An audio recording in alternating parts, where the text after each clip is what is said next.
Ketika jabatan telah selesai, ketika kekuasaan telah dilepas, ketika istana telah ditinggalkan, justru tamu-tamu kehormatan dari luar negeri datang mengetuk pintu rumahnya. Bukan di istana, bukan di kantor negara, tapi di rumah biasa, sebagai rakyat biasa. Sebentar lagi saya bahas.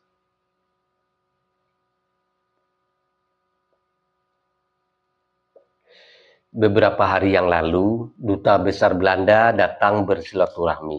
Hari berikutnya, Duta Besar Uni Emirat Arab datang menyusul. Tidak ada protokol kenegaraan, tidak ada jabatan yang ditandatangani, tidak ada kekuasaan yang bisa dibagi. Beliau sudah purna tugas, secara formal tidak lagi berkuasa.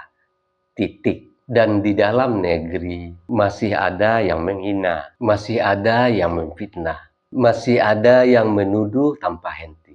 Tapi di luar negeri, para perwakilan negara justru datang membawa hormat. Dunia datang dengan adab. Kita kadang sibuk dengan cacian. Kalau beliau seburuk yang dituduhkan, kalau beliau sehina yang difitnahkan, kalau beliau tidak punya arti apa-apa, lalu mengapa mereka datang? Untuk apa seorang...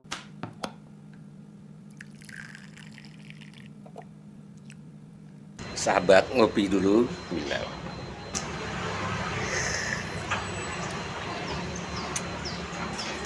Bagi sahabat yang mau sloki unik ini, sloki tengkorak, ya silahkan klik keranjangnya ya.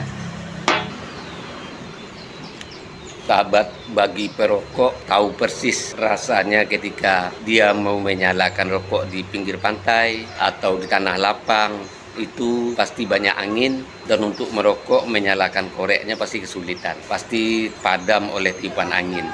Tapi semuanya tidak akan terjadi lagi jika korek kita ini kapasitas gasnya besar dan apinya kuat, tidak akan padam ditiup angin. Jadi jika sahabat ingin korek seperti ini, cek di keranjang produk.